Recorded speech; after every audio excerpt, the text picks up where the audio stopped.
straight out to our exclusive guest, Jessica Strom's then boyfriend, the man she allegedly tried to kill, John Shelfeffer. Thanks for joining us, John. First of all, I got to ask you, what was your reaction when you first were told your girlfriend allegedly tried to have you murdered, shot to the head?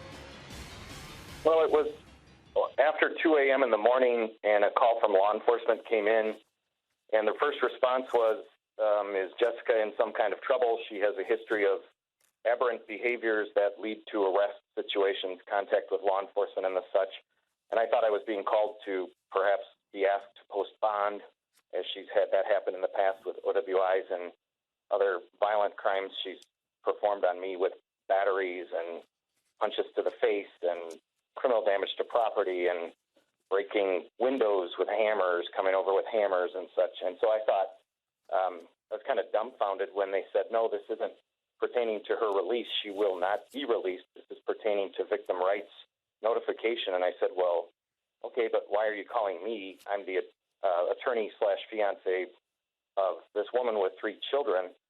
She has 2 children from a prior marriage and then one from an aberrant relationship of about 2 weeks duration.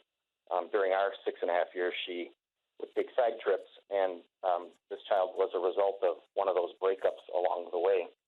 But honestly, Jane, I wanted to thank you for allowing me to have a voice today. Well, let me just ask you, that was excellent, and I know you're an attorney, but what was your reaction?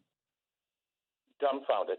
When they said you were the target of a homicide plot, I know she's threatened repeatedly over time, most recently a couple of weeks before this, as we would break up as a result of her aberrant behaviors, whether those be criminal or cheating or stealing or such, then my response to those types of behaviors was separation. I would try to pull away, and eventually we would get back together, we would reunify, and I had heard from her 2 weeks before this that she was going to cut my tongue out so I couldn't sweet talk any other women or use my tongue for pleasure for other women. And she had said, this is it, I'm going to find someone to kill you. And I brushed it off as this is something that, by her own admission to law enforcement at the time of her arrest and search warrant execution, that she had said, who turned me in? Did John Shelfeffer call you?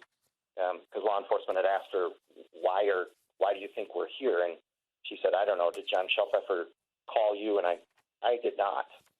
So I guess the long-winded lawyer, like this will just be a second judge answer, is dumbfounded. I was in a state of disbelief. I think I even asked the officer, am I being punked, or words to that effect, because it was surreal. It was chilling.